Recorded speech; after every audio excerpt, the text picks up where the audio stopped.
Hey everyone, Megan here. I would love to hear what you like and don't like about the content I'm putting out, including the Kind of a Big Book Deal podcast. You can help me out by answering a few questions online.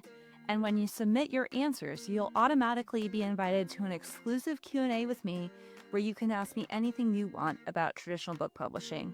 To participate, all you need to do is visit meghanstevenson.com/survey. That's meghanstevenson.com/survey. And thank you. Cheers to your success. 15 years of high level expertise for a book price. Like, this is expensive knowledge in a sense. Like, traditionally, if you were to come to actually pay my hourly rate, very quickly it would be super expensive. There was never a lack of material or expertise. The sandbox was so full, but we only had so much space to build the castle. So just getting at that. And yeah, I think, eventually we had such a good time on the calls. It never really ever felt like tough, hard work. Y'all, I am so excited to have yet another success story on the podcast. Daphne Delvaux is an employment lawyer and trial attorney. She's the founder of Delvaux Law, the nation's first and only law firm dedicated to mothers' rights at work. She's also the creator of The Mama Attorney, a platform on a mission to educate mothers on their rights at work and teach them how to advocate for their needs, including extended maternity leaves, financial benefits, telework, flexibility, more breaks, pumping protections, and more, all without sacrificing your career goals. How good does that sound, ladies? But most importantly for this podcast, she is the brand new mama author of this book, Moms in Labor, an employment lawyer's secrets to protect your baby and your career that HR won't tell you. Amazing book. Welcome to the pod, Daphne. Thank you. Thank you for this beautiful introduction. I'm really delighted to be here. So before we get started, you're going to notice if you're watching this on YouTube that there's another guest with us today. And I'm so pleased to introduce her to the Kind of a Big Book Deal audience. So welcome, Blair Thornburg. Blair is a senior collaborator on my team, which means that she works with our clients to develop the editorial components of book proposals and helps the experts, entrepreneurs, and creators we work with, like Daphne, who fits all of those. She's an entrepreneur, she's an expert, and a creator, so you can be all three, y'all. Blair helps those clients we work with to write books that readers love. So I've invited Blair today because she worked with Daphne both on her proposal and also on her manuscript, and because Blair was sort of the pilot reader for this book because she had her first child while working on this project, which is a very important piece of this particular puzzle. So welcome, Blair. Thank you. I am excited to be here with two very smart gals. Yay.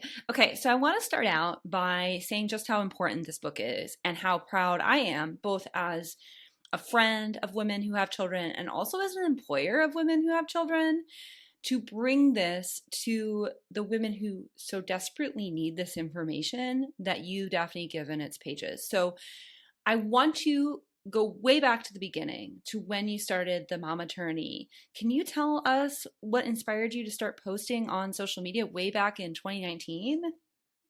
Absolutely. And before I do, I just want to say how happy I am because Blair and I had our weekly calls for some time, and I really miss you, Blair. Like, likewise, it's hard. It's therapeutic and just so fun, and we had a great time. We were always cracking up, and it's just so great to see you. And Megan, we had some amazing calls too, and I just feel like now the book is done, I'm just like, oh.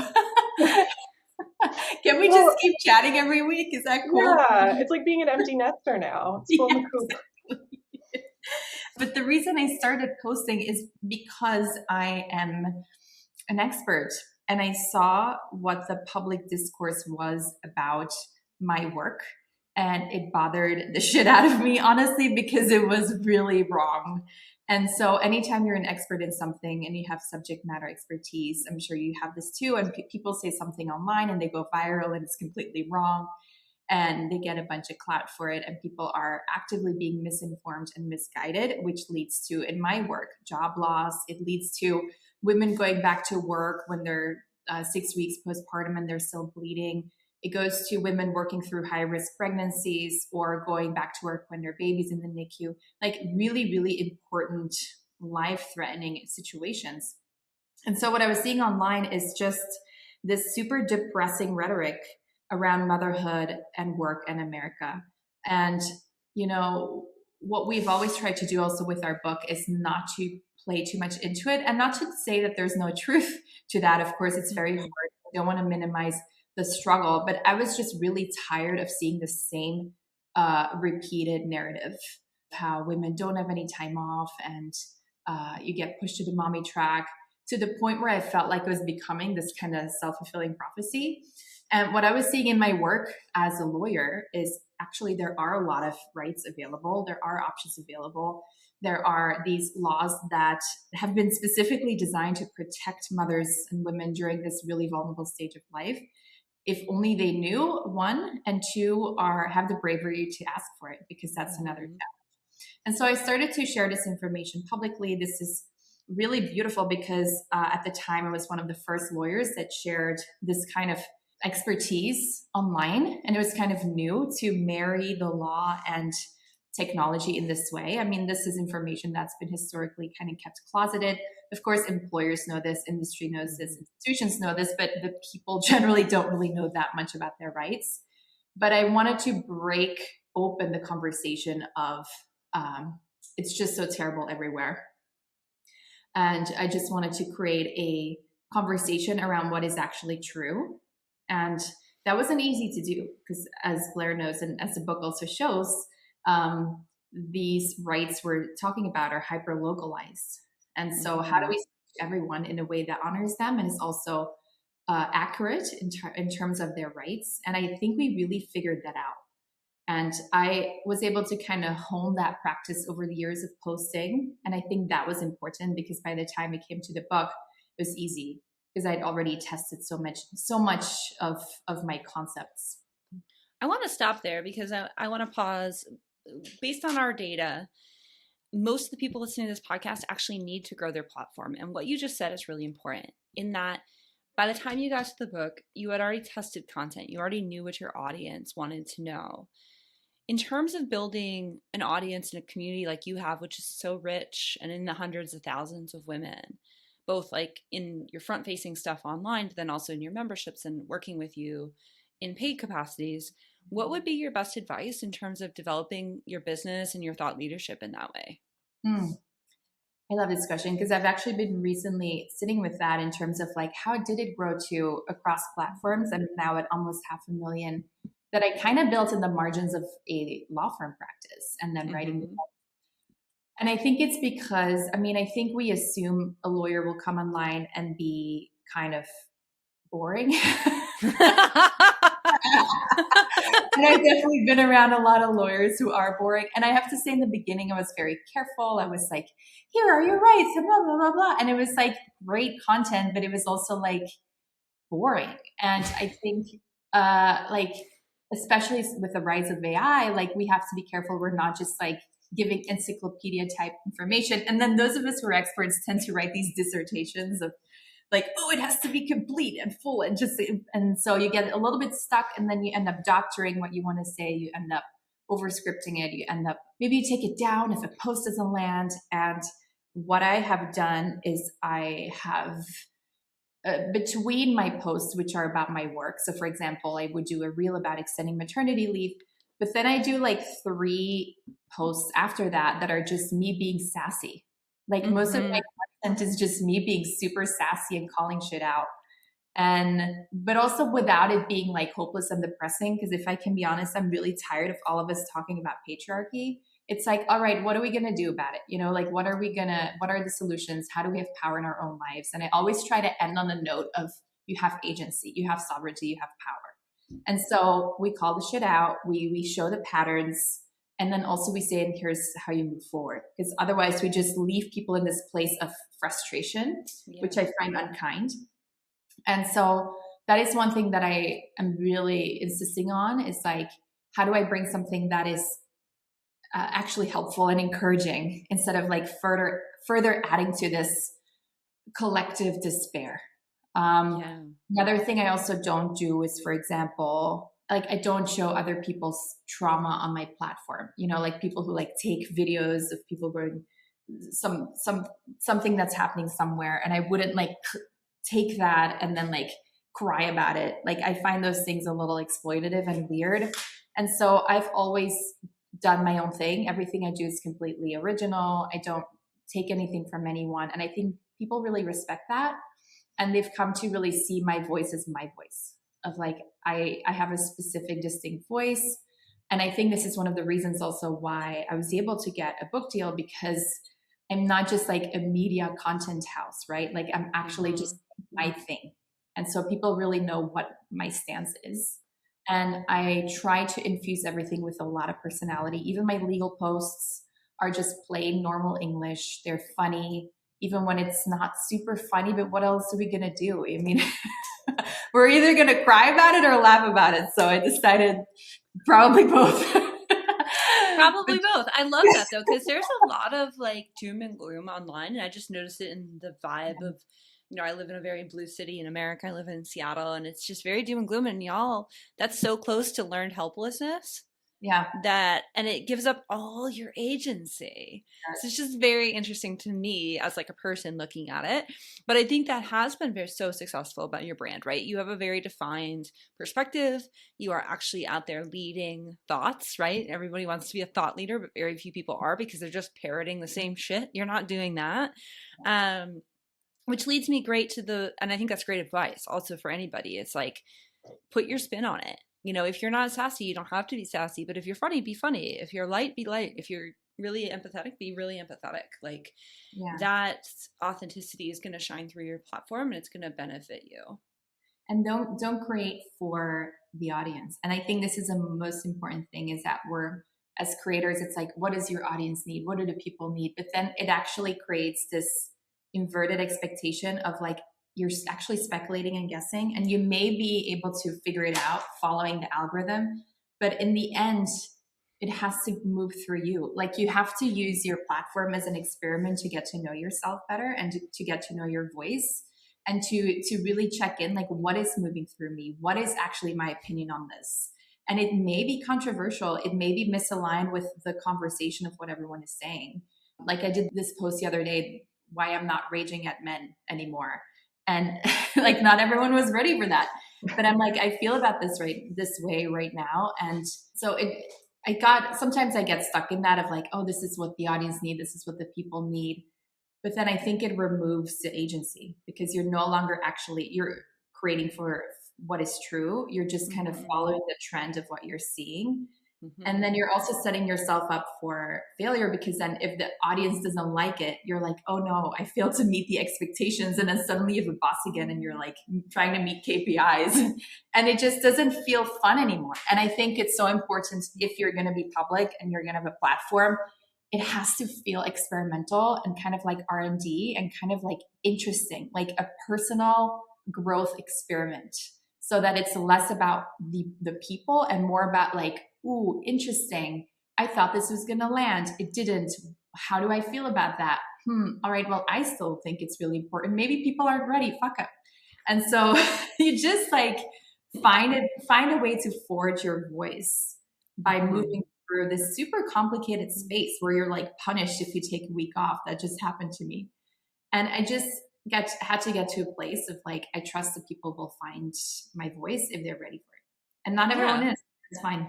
Not everybody is right for everybody else too. Okay. I love that. That's such good advice, Daphne. I want to talk about the book process. So we were introduced through mutual colleagues, and we decided to work on this book together. So what made you want to work with me and my team?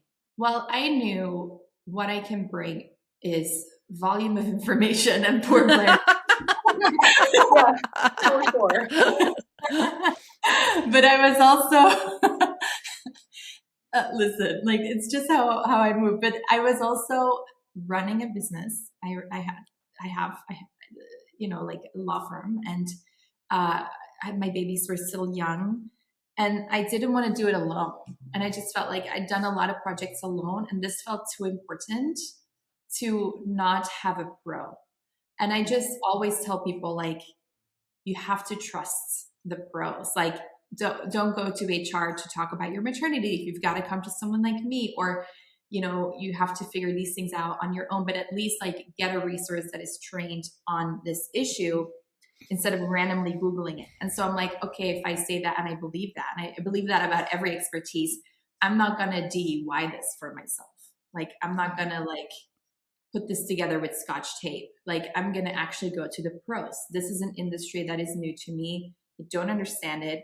It looks very mysterious. And so I need a pro, like someone to walk with me here. I know I can write a great book. And also there's a very different style to writing a legal brief and writing a piece of content and writing an actual book. Like, that is a whole other art I don't master. And so I needed the masters to help me craft this masterpiece. I love it. Thank you. I accept being called a master of something. Yeah. I'm here for it. Okay. So what was the process like working with Blair on the editorial components of the proposal? So for those of you that don't know, in my company, we split up the proposals. I do all the business sections, and then Blair and I, you know, pick and choose our clients, but like Blair will help out on the editorial components of the proposal. So what was that process like, of the, if you can remember way back to the proposal process? It's been a while. This was when I was like really actively litigating. So we had our calls every week where Blair just asked me a ton of questions, and that was cool because I had historically been writing everything. So like, I have a membership, I have all this content, and that was the first time I'm like storytelling. And I think that's really important, because then it's a bit of like, the voice I think is more aligned and also a little less serious than when you're just writing, right? Mm-hmm. When I'm writing, it's hard for me to stay in like how I would explain it to a friend. And so, yeah, there was just a lot of questions, and we moved through my journey and like all of the things. And I remember the first call, I was like entirely off because it was like really philosophical. And then Blair was like, well, what would a mom who is a remote worker do with all of this? Yeah, no right. way. The remote worker mom asked? Right. I wonder why. Fair enough. Maybe I should stop talking about like the spiritual aspect of motherhood and like how my vision is, you know, it's kind of useless, because the book really, we were always going to write a very useful, tangible book that can be used today, not in this future imaginary time when we all get along and everyone bows to the womb. But just like, what are we going to do if we have to go back to work and we don't want to go back to, I mean, you know, we're not ready to go back to work. And I'm like, okay. So there was a groundedness that, because that was really clear. Like, this is not a visioning book. This is a very practical, realistic, grounded book. And so I think Blair really kept me to that. And so there was a lot of just questions about my work. And I think what's important is that anyone who's been in an industry for a long time, you kind of forget that things are not common sense. Mm-hmm. And there's so much in my head that I assume everyone knows, that I'm almost always surprised of like, oh, I thought this was just totally common, like marketplace information that is, everyone knows this, right? And so there was a lot of that of like, oh, actually, this is not common information. We should pause here for a second and not just like jump over that, because this is, people don't know this. And I'm like, really? People don't know this? Like, okay. And so there was that. I don't know if I had my membership back then, but either way, from these calls, we crafted the proposal. And yeah, I'll pause there. But that was kind of the first phase is having these calls. And Blair, what did you remember from that time in terms of working with Daphne? What was different about this project maybe than some of the others? Well, it depends on which trimester I was in, because some of the memories are like foggy. But Daphne was exactly right. I think what I loved about the project was that she did have this more expansive, spiritual kind of like, you know, supportive voice about like sort of owning this as part of your journey as like a person. So I didn't want to lose that, but I also did have those very tactical questions. So you did have your membership at the time, because I sort of like skulked and infiltrated and looked at what people were asking. I had my own questions. Obviously, I had another friend who was pregnant a couple months ahead of me. And so I tried to really synthesize all of that into there was never a lack of material or expertise. It was the sandbox was so full, but we only had so much space to build the castle. So just getting at that. And yeah, I think, eventually we had such a good time on the calls. It never really ever felt like tough, hard work. But it was good to be able to sort of be the knowledgeable amateur to come in and ask the questions of you that people were really asking your members. I would stalk a lot of Reddit threads to see what people were having in terms of questions of how to navigate it, because as you said, it's so local. So I only knew outside my backyard. And then, yeah, really thinking consciously about the best order to present things for people as they move through the book, because pregnancy is sort of linear in that way. You have trimesters and things like that. But yeah, I remember putting a lot of thought with you into where to open and how to bring people in and kind of gas them up and empower them early on before, not that you ever got doom and gloom about things, but before you get to the more real talk part, to just bring that, some of that expansive spiritual energy too. Awesome. And go ahead, Daphne. We did, because I don't want to minimize how hard this was in terms of technicality. No one has ever endeavored anything like this before. A book like this doesn't exist. There are books on motherhood and workplace, but none of them explain actually what is maternity leave. And so we had, this is a very, very difficult question to answer. And so we did it, but it requires so much technical and systems language. And we're how do we simplify this? And the reason why no one has done it is because it's very hard to do. And so you'll have a book about motherhood, but it will have 1 or 2 paragraphs, and then it always reverts you back to HR or to your employer. And so we're very clear about this is something you need to understand. You, woman who's reading 1,000 Amazon reviews about the latest gadget, you're this is not something you're going to outsource. But also how do we explain this? Because you have federal law, you have state law, you have city ordinance, you have employer policies, you have insurance policies, you have short-term disability, and then you have the healthcare benefit system on top of that. So it's we're at the center of all these super complicated systems and institutions, and then speaking to a very tired audience. And an audience that's also why the fuck is this my problem? Yeah. I'm going to do double duty there, because I could work on the book, but also answer a lot of questions. I think one thing I remember is that I forget what the exact section is called, but you just dropped this bomb where you're surprise, there really is no such thing as maternity leave. It's not one concept, it's a patchwork. And I felt that was such a good way of putting it, that you landed on, that just crystallized everything you just said, and then gets people to see how it does work and break down. Yeah. I want to actually talk about that a little bit more. So when we sent out the proposal, you had a literary agent who was already involved and interested. So that part, getting you a literary agent, was easy. It was almost just don't mess up this proposal and you'll have a literary agent, which is great. And happens a lot to us. So that's wonderful. It makes our lives easier. But when we sent the proposal out to publishers, the feedback we got was really familiar, I think, to you as, the face of Delvaux law and mom attorney, because it's the same feedback that the women you help get, specifically specifically just ask HR. People can find this advice online. So other than rageful, how did that feedback from publishers make you feel when you got that? Yeah, there were 3 specific threads that we were confronted with, which really confirmed the need for the book. Because the first one was, this is too niche.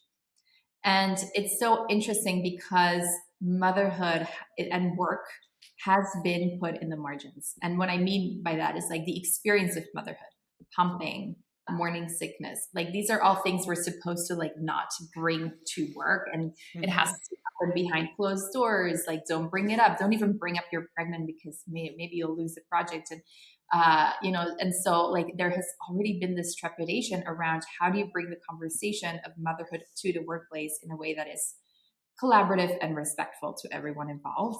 And so every time I hear that the work is niche, I just find that kind of offensive because we all come from the mother. And so to name the mother as niche, I'm like, okay, dude, like you once came out of one. And so motherhood is the most foundational thing there is. And so there was really this urge in me of like, this is why we need to center the mother. This is why this book needs to exist, because we have to talk about these issues at work. It will benefit everybody because it keeps all mothers healthy and happy, which is great for the children. And we were all once children. And so that was one part of like, gosh, here we go again with the niche, you know, like motherhood being niche. It's also reminiscent of the experience of when you become a mother, and then it's like, oh, well, you can't go to the wedding. You can't go to you have to go over here to the mommy and me class, and babies aren't allowed here. So you can't go to that. And like, suddenly you just feel like you're pushed into the edges of society. And so everything I do is about bringing mothers to the center. And then the second part indeed was like, this was also this was during the first wave of ChatGPT. And so there was this feedback of, you can find this online. And I'm like, no, no, otherwise I wouldn't have a job, you know, like if this would be easy to find, because what you have online is either government resources and they're not your ally, right? Or you have like random blogs, but none of them are going to apply to you because they may not be in your state. And then like there's nothing that's really comprehensive for mothers explaining the system, and also written in a way that teaches her how to advocate for herself kind of more generally, not just like, these are your rights, which it would be kind of boring, but like, here's how you wield your power, right? Here's how you yield your power, I mean. And so the book was so much more than that. And also explaining the stories and like, and like written by someone who really wants you to succeed, as opposed to just the internet, which doesn't give a shit about you. That's just a robot, you know, like they don't care how long your baby stays home with you. You know, the AI, ChatGPT doesn't have a beating heart that like cares about the children.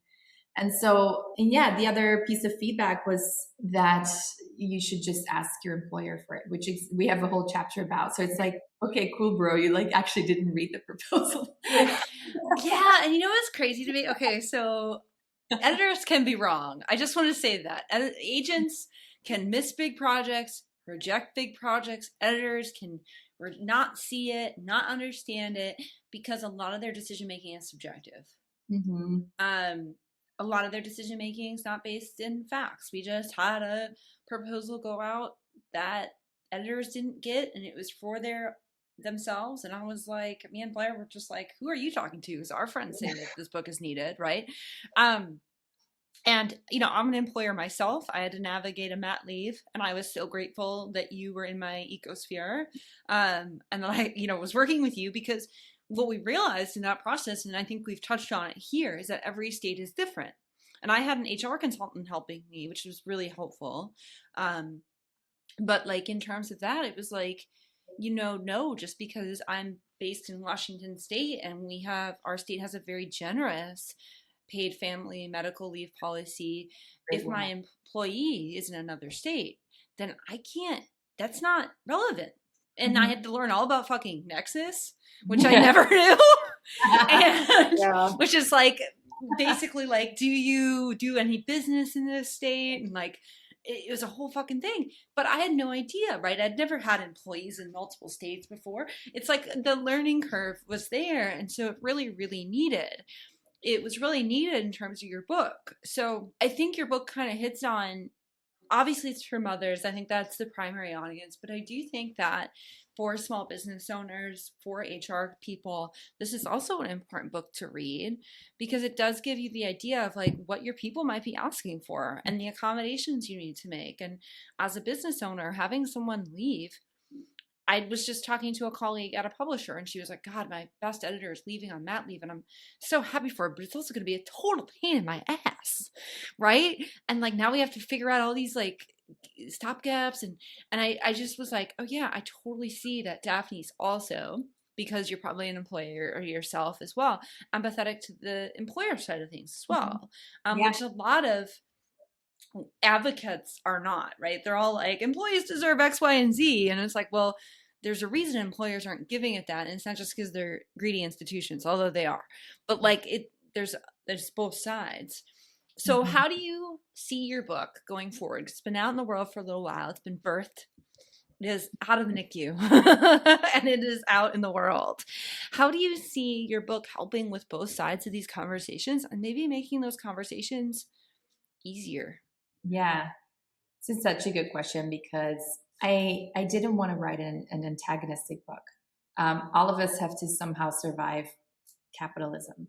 And I'm also a business owner. The first employee I had, after a week of hiring, announced her pregnancy, and I'm like, "Ooh, I have a very, very fragile, brand new business.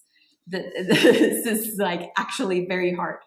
And so I was on the other side of it and got really humbled, honestly, because I had been an employment lawyer that has been kind of like leading the charge for the labor side, thinking it's all so easy. And then I learned the hard way of like, wow, okay. And that it's important that happened before the book came out. Because I think if it didn't, it may have been a little bit more like employers should just this. And I don't believe in that because it doesn't actually help anyone to be in an antagonistic relationship with your employer. And so the way that we've positioned everything is to be collaborative. In fact, to be kind of the chief educator of legal compliance in your workplace, which is extremely valuable. When you go to your employer and you say, this is what the law says, this is how it works, this is how the system is, you're actually doing risk management, which companies pay a lot of money for. And so this is how we've positioned every conversation in terms of like, we're not going to teach you to sue your employer. In fact, I don't recommend it. And there's other books that may advocate for that. And I think I've just been doing this job for 15 years where I'm like, I don't think you should. I think you should really try all of these things first and just assume good intent and assume mostly, and this is what we also explain, is like everyone's confused. And also everyone's busy. Everyone's trying to do their job and suddenly you have to become like employment law ninjas. Mm-hmm. So it's frustrating because no one actually wants to do that, right? And and so it's like, who do we trust? Who has the right information? And so we really walk that line of like, like don't go against your company. It's not good. It doesn't help your baby. Like you being in conflict with your employer is stressful and it's just a bad idea. And we don't go in and just like demand and antagonize. Instead, like we go in to educate, we go in to inform. And so we've been really consistent with that. And I'm really proud of that because as an employer, what I also know about the employee-employer relationship is that it's often people's only direction to power. And often what they do is they will channel every frustration they have about power and those in power to their boss and to their employer, which can lead to this onslaught of like the bosses in the room are laughing. And that's often the only channel people have. And that's how you end up with just people coming in with all their rage towards the system, right? And it lands on their boss who's like also shaking from stress every day. And so that's where you go to this place where everyone gets hurt. And we just really didn't want to create a train crash. And what's really interesting also, I forgot this part until I just remembered it, is that one other thing that was happening while they were pitching the book is that it created a little bit of tension in some workplaces where like the staff really wanted it. They were talking about it, but then they couldn't get it through upper management, which is like interesting, interesting that this happens in the publishers industry of like, there may be some employers that don't see it this way, they don't want their staff to be educated.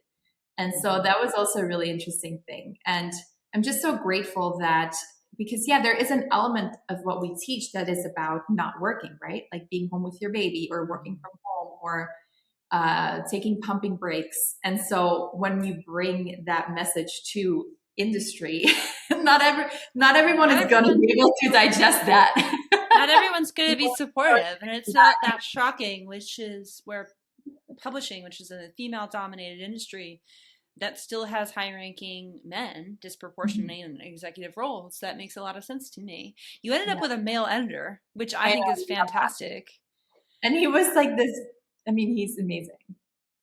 And he's this like grandfather, like just energy that really grounded the book. And I think what I love about him is that he just really trusted us. Like he was so non intrusive. And just really trusted us to lead the work forward in a way that we thought best for the work. And that was really exciting, I think.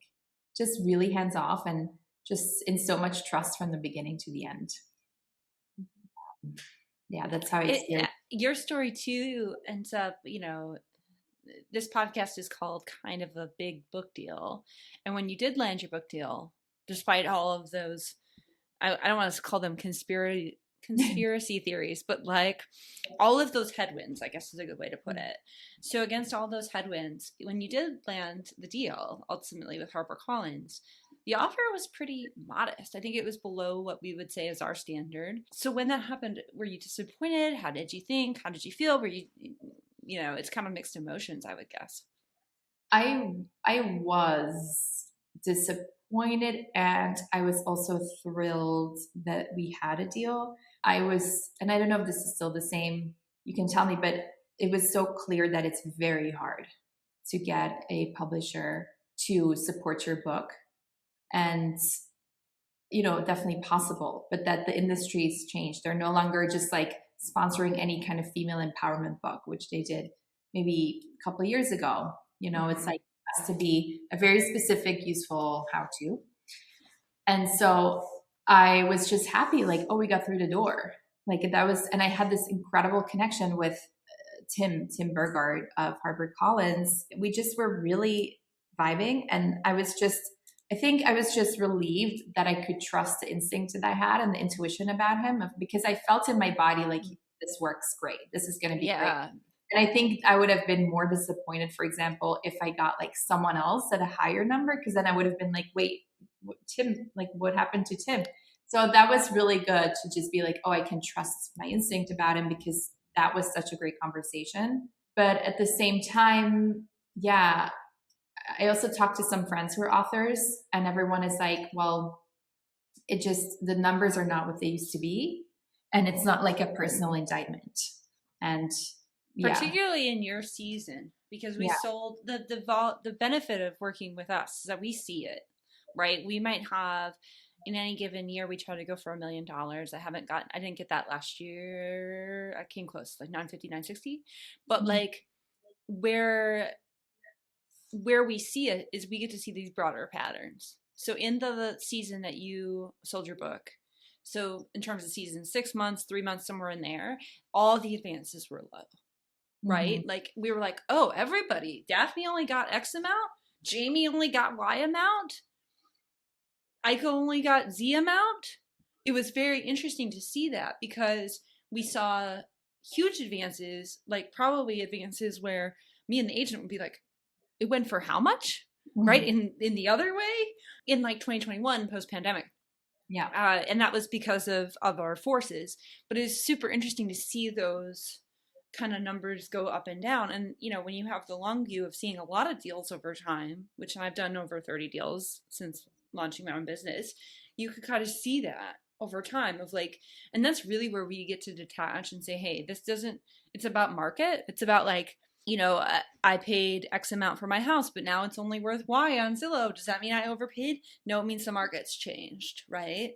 So it's like that whole idea. So the same thing goes for you, right? It didn't mean your book was worth X amount of money. It just means that's what the P&L at HarperCollins threw off.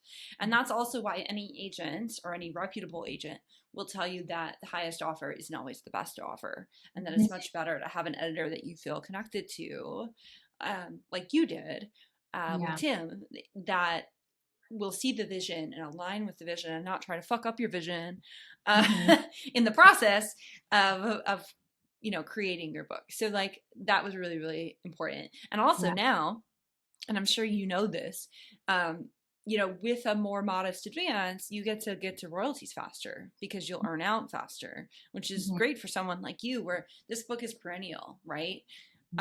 You and Blair created this book so that it doesn't get outdated next year. And so this book will be perennial. It's for a really wide audience. And yeah, it's just going to end up being a good thing in the end. It's not always a bad thing. I like Yeah. that you said you were thrilled and disappointed at the same time. Well, I also didn't have, I mean, and listen, I think this is important to anyone who's at least the first time, is that it wasn't my primary source of revenue. And I think that allowed it to stay fun and to stay experimental and to stay like an interesting journey. I think if you're really banking on this supporting your family, then it's, I think, really hella stressful because it's so unpredictable and you're so kind of at the mercy of the publishing gods and whatever they are up to that day. And that would be my recommendation. It's like, yeah, like I had legal work I was doing. I had my membership. I would say something I had to sit with, and this came up recently actually when I held a book that gave me more attention, was like 15 years of high level expertise for a book price. Like, this is expensive knowledge in a sense. Like, traditionally, if you were to come to actually pay my hourly rate, very quickly it would be super expensive. And so I had to be really sitting with like, am I willing to kind of also undersell my own paid services, and my membership, which is more expensive than my book. And I recently went to a friend who she's a doctor and she's doing incredible work. And I'm like, I really think you should buy a book. And she's like, yeah, but I don't want to like undercut my membership. And so I think that is also an interesting thing to sit with, because now I have to actually revise my entire infrastructure because my book is much cheaper than my paid services. Right. And this also but it's also inspiring me to pivot and look at like, what else do I actually want to do that keeps that revenue coming in? So that's something that I wasn't fully prepared for because I was just so excited about the book. And then the book was here and I'm like, whoa, this is really cheap. Yeah. I mean, actually, hold on. I have it right here so I can look it up. So it is $29.99. Yeah, I was going to say it's $30, but it basically is. So that's really interesting. Okay, so I have a funny story about that. So years and years ago, it's probably like 10 years ago, I got on a call with a potential client and they were like, yeah, I want to write a shitty book. And I was like, what? And they're like, I want to write a shitty book so people fill up into my coaching programs. And that was not the right attitude, okay? So I told that person, no, I wasn't going to work on it because I'm not writing a shitty book for somebody ever. But that concept is used by a lot of entrepreneurs in that, can you give people all the advice they need in here? Yes. Do they still want to fucking talk to you? Yes. Do they still want to be in community in your membership? Yes. And the strategy, and I think I personally, and Blair too, uniquely bring this to the work we do because I'm also an online entrepreneur, is figuring out where this needs to end. Yeah. Right? Where does the $30 advice or the free advice, if somebody gets it in a library or, friend hands it to them, like, where does that fail up? And that's what I really want to emphasize is that if we think about this in terms of your business model, maybe this is just an entry point, right? And they realize, hey, I want to talk to other moms in my area, or hey, this is something that came up that's not covered in the book. I need Daphne's advice, and so I'm gonna book this consult, or maybe I do need to sue because I read this terrible story, and then Daphne said in the book that they got a lot of money for it. So my boss is acting like that too. So let me go talk. There's all sorts of examples of that. But I always make sure, and I think it's important for experts, entrepreneurs, and creators listening to this podcast to think of the book as just one more piece of a funnel, whether that is a lead gen piece, whether that is a freebie that you give out when people join your membership. If you're not already doing that, you should. Or it's just the bottom, a loss leader. Yep. So not to compare your book to toilet paper or paper towels, but when Walmart discounts paper towels to get people to come into the store, people buy stereos or, organic avocados or things with a higher margin. And so that is a strategy that we can use as creators who write books as well to get people involved. And then this is just then your equity play of, hey, this is an equitable, accessible product. Maybe not everybody can afford to hire me at all, even in a consultation or a membership, but they can buy this book, right? Yeah, and we did that. We had some freebies we put in so that, for example, we didn't put all of the templates in there that we wanted to, like the email templates. Those are still inside the membership, and I have to say, I was also ready to let it go. Like I had been in this.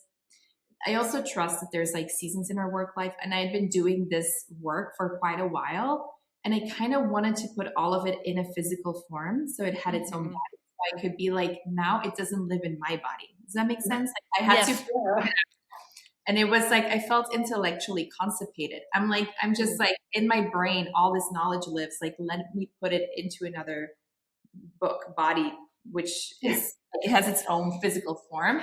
And I have to say, since I've done that, all of the spaciousness has been created in my mind palace. It's like I dusted out all of these old rooms that were full of clutter.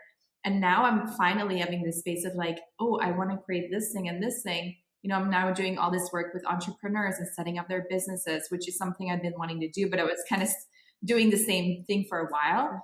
And so I really trust also that the book is kind of a celebration, like almost a closing chapter of a season of our work life that we then get to refer to when someone needs that. And it allowed me to now really look at like, oh, I want to do something else because we have to keep creating. And so I was really ready for that, but I was, it's just something I want to point out. It's like, it came up when I'm like, wow, this is really, really valuable information in this book. That's the first thing I felt actually when I held it. I'm like, this is very useful. And I wrote it. Yeah. This is so useful. I wanted to add something if I can, Daphne, because I was struck by just the parallels in what you were saying to like the process of putting this book together. One thing I've noticed really early on working with folks is that, you know, even as an experienced business owner, you don't necessarily have a sense of scope of how long it takes to make a book. And the fact that, you know, the you that holds that hard copy of your book and is like, wow, this is a great book is 2, 3, 4 years in the future. But only, you know, because we were prepping this podcast and I was rewinding through my calendar. I mean, I was like freshly pregnant when we started working together, and now I have a 2.5-year-old. So like to think of it in terms of, yeah, this takes a long time and it's investment, but like things can and do change and grow because that's how time works is such a good thing to keep in mind if you're at the beginning of writing a book or even thinking about writing a book, because it takes a stinking long time, and it should. It's just there's a lot of steps, there's a lot of thought that goes into it, and that's how you create something that's worth as much as it is. So, and now too, you have that valuable reference. You can say, you know, to anyone who's asking these basic questions, it's in my book, it's in my book, it's in my book. Yeah. That's better than going into every closet in your mind palace to find each individual answer and having to like reply to all those DMs, all those emails, and all of that. It's like versus just being like, this is in my book, this isn't like a quick reference. It's very valuable. It's so good. And I also feel like I wrote it at the right time. Like I, for example, I shouldn't write a book about parenting. I have young kids. I feel like some people are way too quick to write their books. Like you've got to finish the job. You know, and so I feel like with this type of work, I have looked at this from every possible angle. I've answered every possible question 1,000 times. And so I felt very complete. I'm like, I am the ultimate expert on this. So I'm going to time to write it. And yeah, so it does take a while. And I felt like really when it was done, I'm like, there is nothing else I can say about this thing. And that's a really good feeling too. I love that. Yeah. That is some goals for all of you listening. So last question, the entrepreneurs, experts, and creators listening to this podcast want a book deal, but most need to grow their audience and author platform first. So what would be your advice, both as a mom, a thought leader, and an author who has been there and done all of that? To growing the audience? Mm-hmm. Well, growing audience, I mean, I really track what's alive. So, for example, I don't have a content calendar. I will just take a quick peek at the feed, and I'm like, this is what's happening, and everything I do ties into what people are currently feeling. And I feel like if I don't do that, my content feels dead, or it feels like pre-scripted, or it feels like overly prepared and performative in that way, because it's not current and it's not connected to what I'm actually feeling. And you can still say a thing, but I think you have to actually grow and like hit viral post after viral post, you have to connect to what everyone's feeling and like the waves of the zeitgeist. I feel like I serve those really well. And so this is going to be some different advice, but like don't have a content calendar. Definitely have like a list of things you want to talk about, or like things that interest you, or like a content folder. But I really tune in with like what feels true today, what is real, what do I want to come, what do I really want to share, what I really want them to know. And I think when your content feels very alive and you really breathe a lot of life into it, that's when you'll get big responses as well. So that requires a lot of improvisation and trust that you will find the nuggets, and that like the downloads of insight will come. But you have to, it's a skill, and you have to just harness it and practice it. And so over time, you will really learn to trust what comes through you. And you can't do that when you're like, oh, in 3 weeks, I'm going to post this. Because who knows like where we are going to be, you know? And I really want to meet people where they are. And so I think that's how I've consistently grown, because I'm like in the conversation, and I don't shy away from controversial conversations, from politics or the war, or like just what's happening, because people, it's alive. It's what's happening right now. And so my content is not beige. It is very, very, very opinionated. Not everyone's going to agree, and that's okay. And we can also hold that of like, maybe we don't agree, but we can still be friends. We can still get along. And, but if you want like beige scripted content, then you're going to hate it here. And so I think because there is so much content, so much information, so much, people are so tired. I think what people are really craving is like just someone to call it out, like someone to call it, you know, call it as they see it almost. Call it as they see it, and just have that bravery to be like, I'm just going to let this be part of the public realm and the public forum and then the town square. And it takes millions to get there.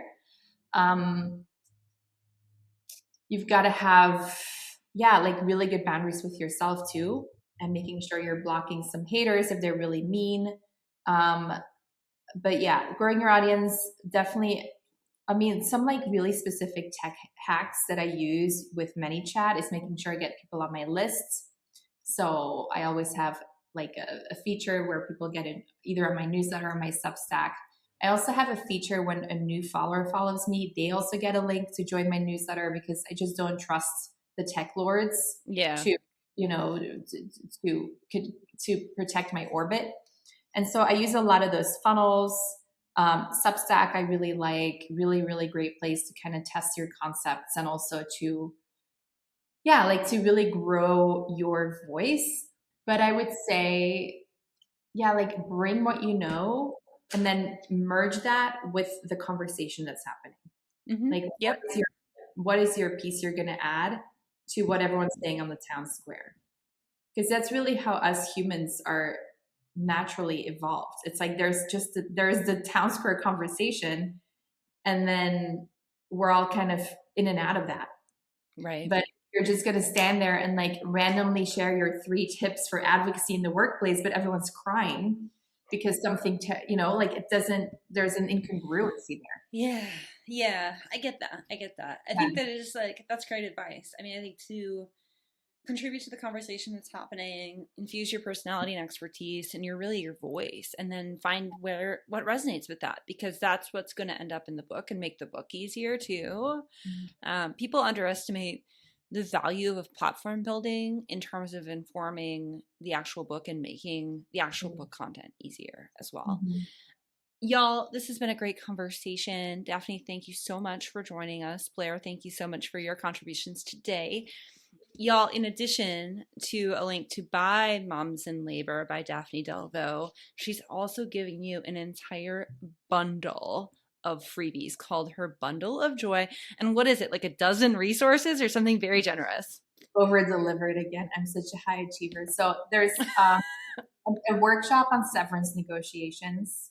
There is a template nanny contract and a hiring course, like how to be a household employer. There is a workshop on extended maternity leave. There's a workshop on healthcare advocacy, a guide on reporting issues at work, a daycare compliance checklist, and a parental leave calendar based on your state. So It's Lots of free for stuff. now. It won't be for a while, like forever. But for now, like while we're in the book launch season, I'm like, I feel like these resources help implement what we share in the book. And so, yeah, I just have a kink for completion. Like it's very hard for me to not have like a fully completed body of work delivered. Yeah, So, I mean, I think it just speaks to your generous spirit too, and yeah, it's like, I mean, it's my craft, you know, precision is my craft. And so I'm like, it has to be all there. I love it. So all the resources you're going to need, y'all, are in the show notes. So Daphne, thank you so much again for sharing all of this valuable insight with our audience and sharing a little bit of your publishing story as well. So we really appreciate it. Thank you. Up to the next one. Woohoo! Off to the next one. All right, y'all. We will see you back here next week for another episode of Kind of a Big Book Deal. And until then, cheers to your success. Thanks for tuning into the Kind of Big Book Deal podcast. Want to see where you're at on your book journey? Check out my free quiz at meghanstevenson.com/quiz. That's MEGHANSTEVENSON.com/quiz. See you next time.